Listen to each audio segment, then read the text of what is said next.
Para saudara kasih dalam Kristus, berbahagia kita bisa berjumpa kembali di dalam latihan kontemplasi Ignatian ini. Kita akan merenungkan dalam masa Prapaskah ini, yaitu Yesus dimuliakan di atas gunung.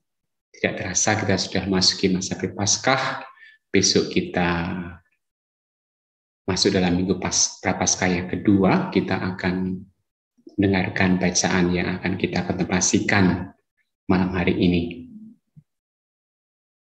Malah sekarang kita mengawali dengan doa pembuka. Dalam nama Bapa dan Putra dan Roh Kudus. Amin.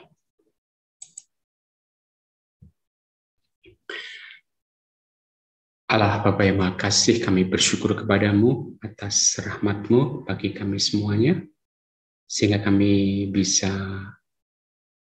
berlatih kembali kontemplasi Ignatian.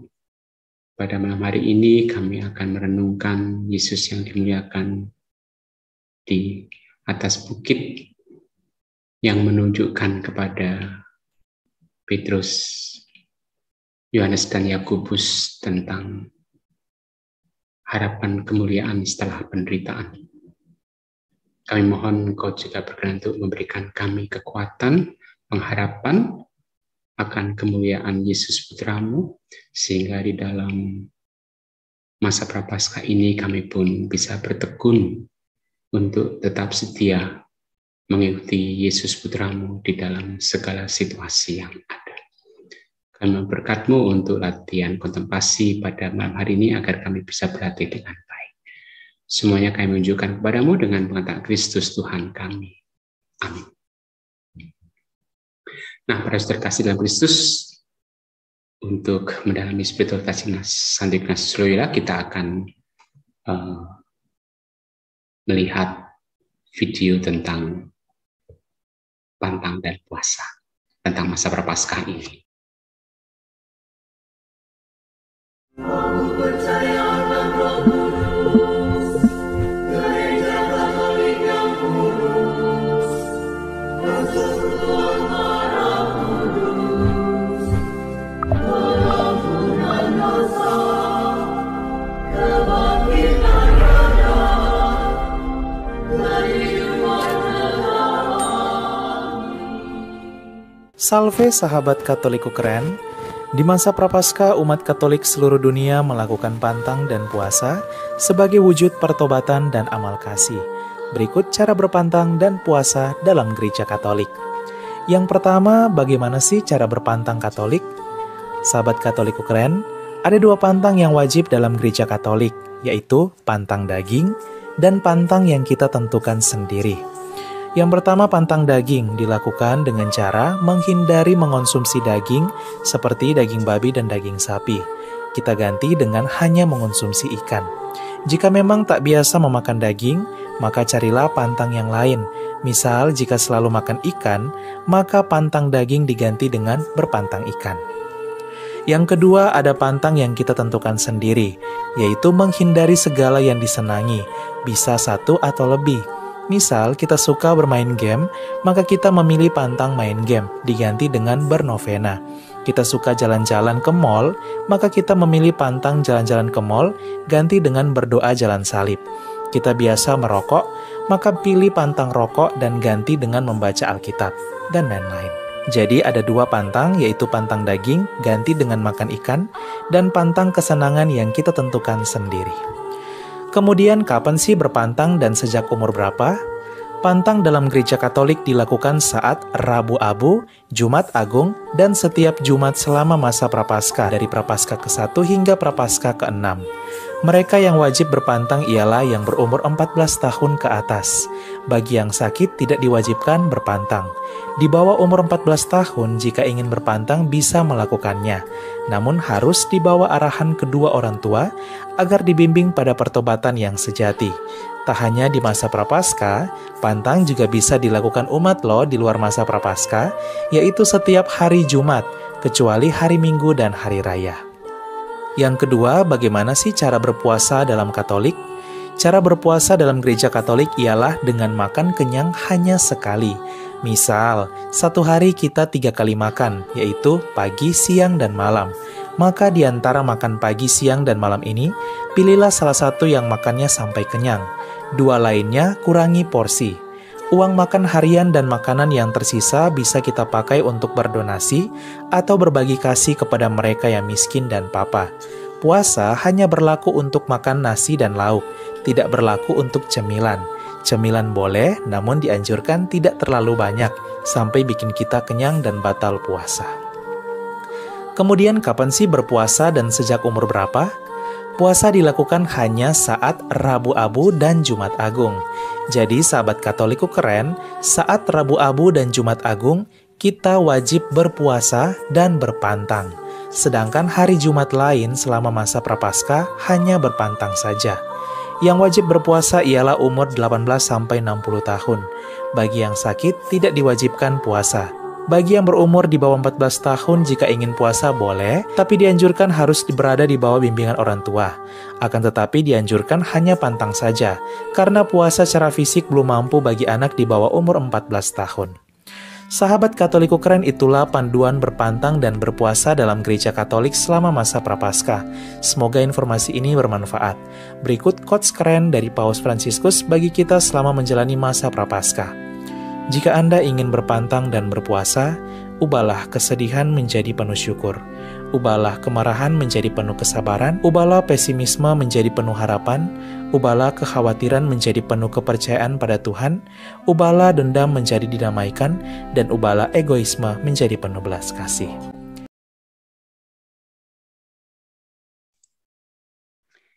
Ya, itulah pedoman berpuasa dan berpantang pada masa Prapaskah ini.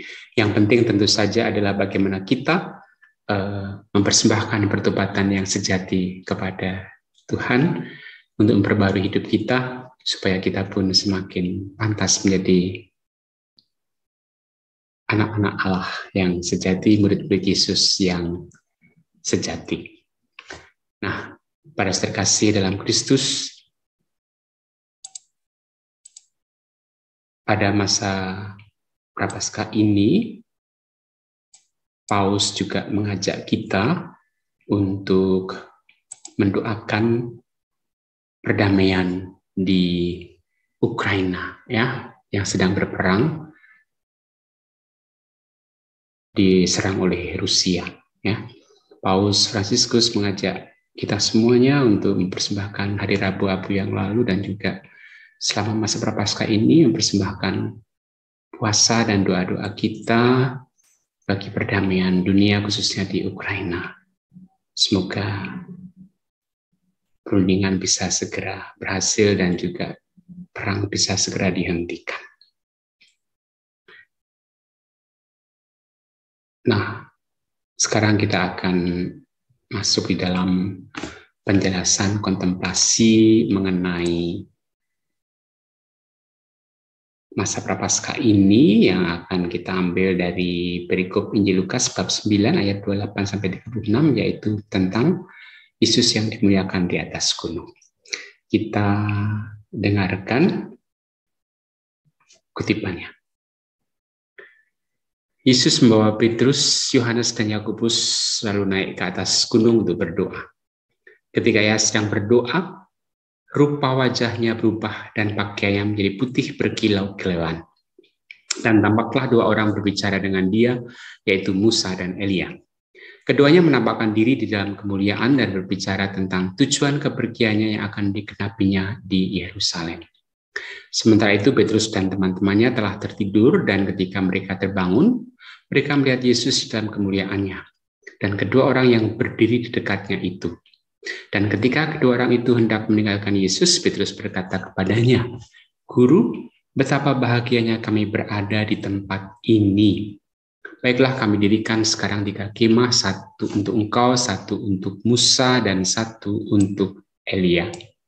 Tetapi Petrus tidak tahu apa yang dikatakannya itu. Sementara ia berkata demikian, datanglah awan menaungi mereka. Dan ketika mereka masuk ke dalam awan itu, takutlah mereka. Maka terdengarlah suara dari dalam awan itu yang berkata, "Inilah anakku yang kupilih, dengarkanlah dia."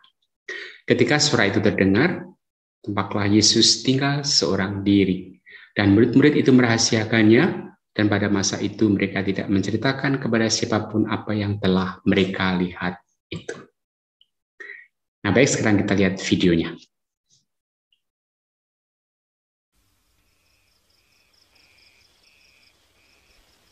Lalu Yesus membawa serta Yohanes, Yakobus, dan Petrus ke atas bukit untuk berdoa.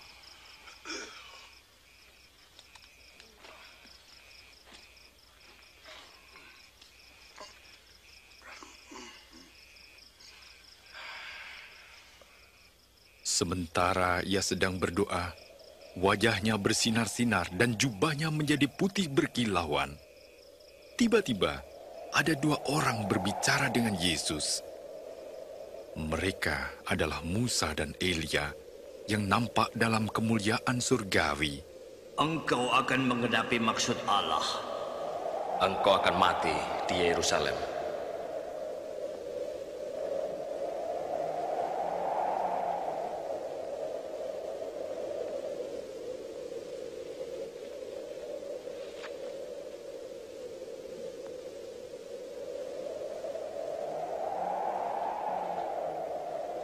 Setelah mereka pergi, Petrus berkata kepada Yesus, Guru,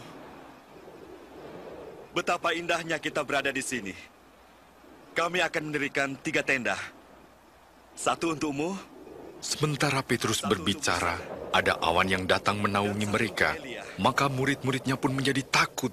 Dan ada suara dari surga mengatakan, inilah anakku yang kupilih, dengarkanlah dia.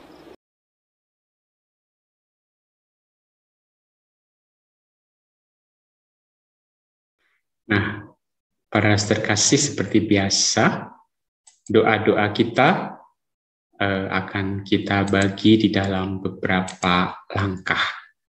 Ya. Pertama tentu kita awali dengan doa persiapan, kemudian ada 3 pendahuluan, kemudian 3 pokok renungan, dan akhirnya percakapan dengan Yesus. Nah, dalam pendahuluan yang pertama kita mengingat cerita ataupun kisah yang kita kontemplasikan, yaitu Yesus yang dimuliakan di atas gunung. Kemudian dalam pendahuluan yang kedua, kita membayangkan tempat di angan-angan, betapa agungnya tempat di mana Tuhan Yesus kita dimuliakan di atas gunung itu. Lalu dalam pendahuluan yang ketiga, kita mohon rahmat yang kita kehendaki, yaitu mohon pengertian yang mendalam tentang Tuhan Yesus yang telah menderita bagiku, agar aku pun bisa lebih mencintai dan juga mengikuti Yesus lebih dekat lagi. Nah, pokok renungan yang pertama itu kita renungkan Yesus yang berdoa di atas gunung, rupa wajahnya berubah dan pakaiannya menjadi putih berkilau-kilauan. Tampaklah Musa dan Elia menampakkan diri dalam kemuliaan dan berbicara tentang tujuan kepergiannya yang akan dikenapinya di Yerusalem. Nah, apa yang akan dikenapi? Tentu saja Yesus pergi ke Yerusalem untuk melaksanakan kehendak Bapa, yaitu wafat di salib untuk menebus dosa-dosa kita semuanya. Kita refleksikan, kita ambil buah rohaninya, kita bersyukur pada Yesus yang berkenan untuk menderita sengsara yang hebat untuk kita semuanya. Lalu pokok renungan yang kedua, kita renungkan ketika Musa dan Elia mau meninggalkan Yesus, lalu Petrus berkata kepada Yesus, ya Guru, betapa bahagianya kami berada di tempat ini. Baiklah, kami dirikan 3 kemah, 1 untuk engkau, 1 untuk Musa, dan 1 untuk Elia. Tapi Petrus tidak tahu apa yang dia katakannya. Jadi di sini kita refleksikan, kita renungkan, kita ambil buah rohani, bagaimana Petrus yang begitu gembira, ya, ingin tinggal seterusnya di situ. Tetapi tentu saja Yesus nantinya juga lalu pada akhirnya mengajak para murid untuk turun kembali, ya, untuk mengalami hidup di dalam kenyataan. Ya. Kemuliaan itu hanyalah dinyatakan kepada para murid supaya mereka nantinya bisa tabah di dalam penderitaan, karena melalui penderitaan kita akan masuk dalam kemuliaan. Kemudian pokok yang ketiga, lalu datang awan menaungi mereka, lalu terdengar suara dalam awan, inilah anakku yang kupilih, dengarkanlah dia. Nah, kita refleksikan kenapa buah rohaninya bagaimana. Yesus adalah sungguh anak Allah yang dipilih, dan kita pun juga hendaknya senantiasa mendengarkan Yesus melaksanakan apa yang dikehendakinya di dalam hidup kita ini. Lalu kita lanjutkan dengan percakapan dengan Yesus sendiri. Kita ungkapkan apa yang kita alami, bagaimana Yesus mau mengalami penderitaan supaya kita semua selamat, ya, dan harapan kemuliaan juga hendaknya menjadi harapan kita untuk tetap berharap berserah kepada Yesus. Nah, sekarang malah kita menjalankan latihan kontemplasi ini. Kita siapkan hati kita, batin kita.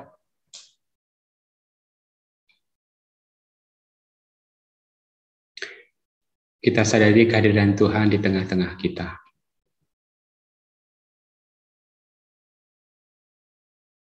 Termasuk dalam keheningan, kita dengar suara-suara sekitar, atau kita rasakan perasaan pada tubuh kita saat ini, atau juga kita rasakan nafas yang keluar masuk melalui lubang hidung kita.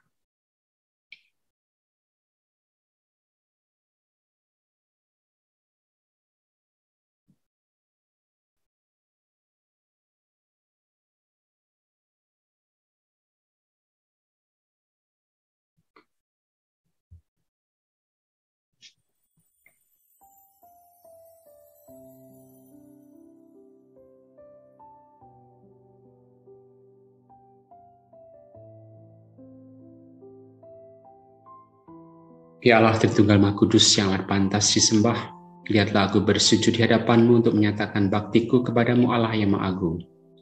Kupersembahkan kepadamu segala gagasan, keinginan, dan keputusan-keputusanku selama waktu ini. Tidak pantaslah aku ini ya Tuhanku, menerima terang dan pertolongan baru, karena aku telah menyalahgunakan anugerah-anugerah-Mu. Tapi aku datang kepadamu menyerah bulat-bulat, seperti kepada seorang ayah yang maha baik dan maha rahim.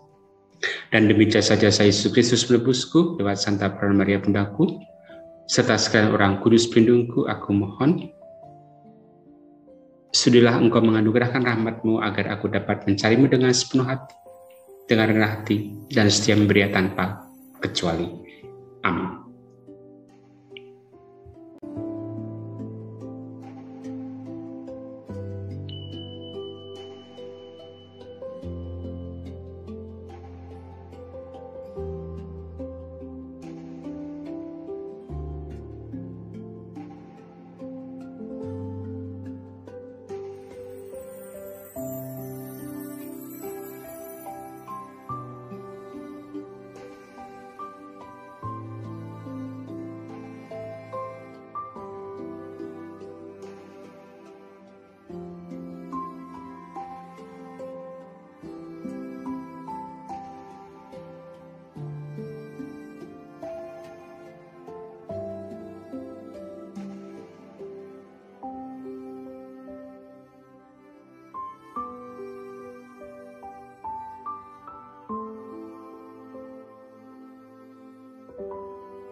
Marilah kita menutup pelatihan kontemplasi kita dengan doa yang diajarkan Yesus sendiri.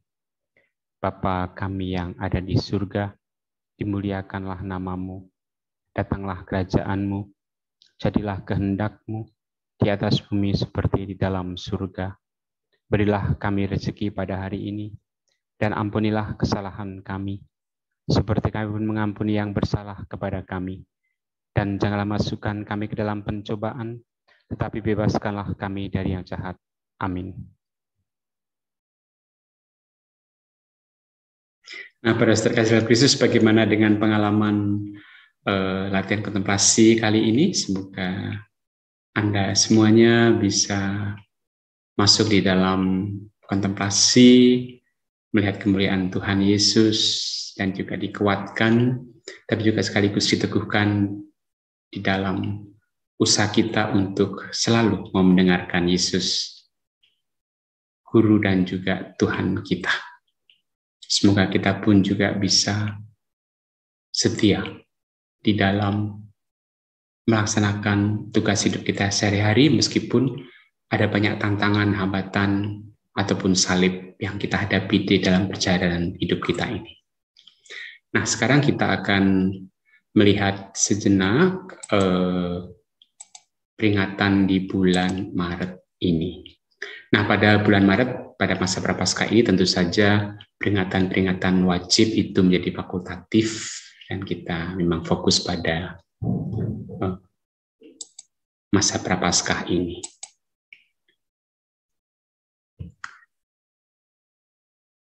Tanggal 2 Maret yang lalu tentu kita memasuki masa Prapaskah, mengawalinya dengan Rabu Abu. Kita menerima abu di dahi agar kita pun bertobat, ya, memperbarui hidup kita, ya, kita persembahkan pantang dan puasa kita selama masa Prapaskah ini untuk refleksi diri, introspeksi, dan juga sekaligus untuk berbarui diri untuk menyatakan tobat kita kepada Tuhan. Tanggal 2 Maret juga merupakan peringatan Santa Agnes dari Praha. Ini Praha yang sekarang di Republik Ceko, ya. Dia adalah seorang abdis, suster pendidik biara, dan juga rumah sakit. Kemudian tanggal 3 Maret kita memperingati Santo Marinus dari Kaisaria yang hidup pada akhir abad yang ketiga. Dia menjadi martir dan seorang tentara kekaisaran Romawi yang bertugas di Kaisaria di Palestina. Tanggal 7 Maret kita memperingati Santa Perpetua dan Felicitas. Ini adalah dua orang ibu yang menjadi martir karena mempertahankan iman di Kartago, Afrika Utara. Hidup pada abad yang ketiga. Kemudian tanggal 8 Maret kita memperingati Santo Yohanes Tadeo, seorang Portugis, wafatnya di Granada. Dia adalah pendiri rumah sakit dan untuk fakir miskin, dan juga membentuk ordo para bruder Santo Yohanes Tadeo. Tanggal 9 Maret itu kita memperingati Santa Francisca Romana dari Roma, ya, lahir tahun 1324 dan wafat 9 Maret 1440. Karyanya itu merawat orang sakit dan juga mendirikan Olivetan Oblates of Mary. Lalu tanggal 12 Maret kita memperingati Santo Aloysius Orione, ya, berasal dari Pontecorone, Alessandria, Italia, wafat di Sanremo, Italia. Dia adalah pendiri pertapaan penyelenggaraan ilahi, pendiri misionaris kecil, suster-suster kasih, suster-suster buta dari adorasi sakramen Maha Kudus, dan juga suster kontemplatif dari Yesus tersalib. Dia pendiri asosiasi bagi para umat awam. Lalu 15 Maret kita memperingati Santo Clemens Maria Hofbauer, berasal dari Moravia, sekarang Ceko, wafatnya di Vienna, Austria, abad ke-19. Ya. Dia adalah pendiri biara dan juga pendiri sekolah-sekolah Katolik untuk para imam dan juga awam. Tanggal 17 Maret kita memperingati Santo Patricius, ya. Ini seorang misionaris di Irlandia, ya, sangat terkenal. Ya. Kemudian tanggal 19 Maret tentu saja kita menyambut Hari Raya Santo Yusuf, suami perawan Maria. Ya. Santo Yusuf juga menjadi pelindung serikat Yesus, Bapak serikat Yesus, karena perannya yang begitu besar sebagai bapak keluarga di Nazaret, ya, yang mengalami mimpi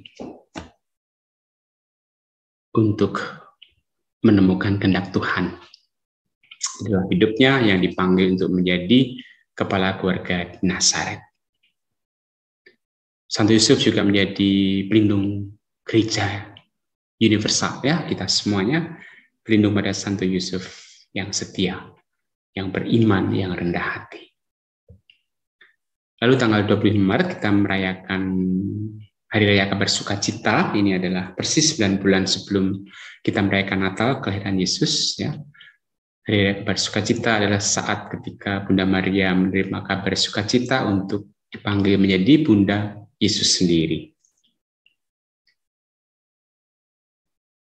Bunda Maria menjadi Bunda kita semuanya yang setia untuk menemani dan mendoakan kita. Nah, sekarang malah kita bersama berdoa bersama dengan Paus Fransiskus. Marilah berdoa. Allah Bapa yang Maha Baik, kami bersyukur kepadamu atas segala rahmat-Mu. Bersama dengan Paus Fransiskus, kami mendoakan wujud gereja universal, yaitu untuk menghadapi tantangan bioetika. Kami berdoa untuk umat Kristiani yang menghadapi tantangan bioetika yang baru. Semoga mereka pun dapat terus membela martabat segenap umat manusia dengan doa dan tindakan. Kami mohon, kabulkanlah doa kami ya Tuhan. Untuk wujud gereja Indonesia, kami berdoa bagi politik di Indonesia. Kami berdoa semoga di alam demokrasi ini para elit politik dan juga pemerintah menggunakan kewenangannya untuk mengabdi dan menata masyarakat dan bukan untuk menguasainya. Kami mohon, kabulkanlah doa kami ya Tuhan. Untuk jod khusus, sekiranya Engkau berkenan untuk menguduskan martabat kami dalam menyongsong Paskah sehingga disatukan dengan ziarah Sang Putra yang seutuhnya menjalankan pengutusan. Kami mohon, kabulkanlah doa kami ya Tuhan. Kami juga berdoa untuk kami semua, untuk seluruh keluarga kami pada masa pandemi ini. Semoga kami Kau beri rahmat kesehatan, Kau jaga, Kau lindungi selalu sehingga kami terhindar dari segala macam penyakit termasuk virus corona, sehingga kami pun bisa memuliakan Engkau melalui hidup kami, pelayanan kami. Berkatilah juga seluruh bangsa Indonesia agar kami juga bisa terbebas dari pandemi corona ini, agar bisa kembali hidup dalam situasi normal kembali. Kami mohon, kabulkanlah doa kami ya Tuhan. Kami juga berdoa untuk perdamaian dunia, khususnya di Ukraina. Semoga Engkau berkenan untuk berikan rahmat perdamaian, menghentikan perang antara Rusia dengan Ukraina, sehingga kembali tercapai kedamaian, kesepakatan untuk mewujudkan hak-hak asasi manusia yang adil. Kami mohon, kabulkanlah doa kami ya Tuhan. Kami juga berdoa untuk para dokter, para perawat, rumah sakit yang bekerja keras untuk mengatasi virus corona ini. Juga untuk pemerintah beserta jajarannya agar juga bisa dengan bijaksana memutuskan hal-hal yang berguna untuk mendukung terlewatinya masa pandemi corona ini. Untuk ini kami mohon, kabulkanlah doa kami ya Tuhan. Kita sampaikan doa-doa pribadi kita.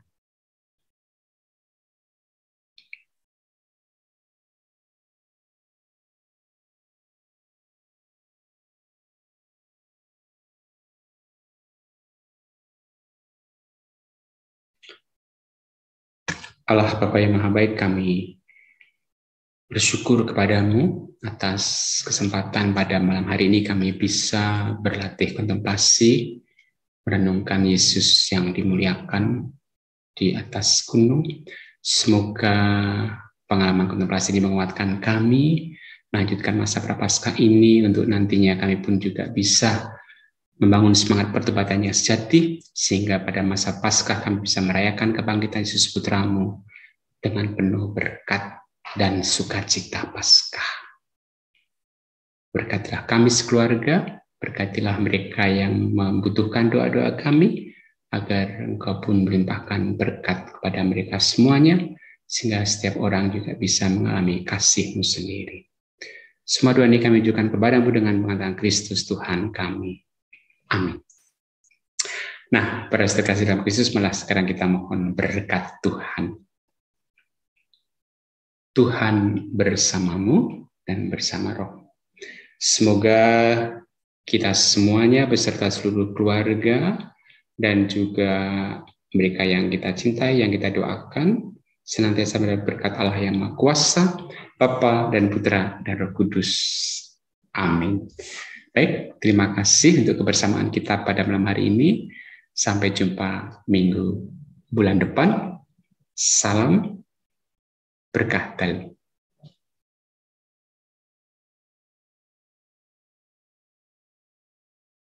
Attende Domine et miserere, quia peccavimus tibi.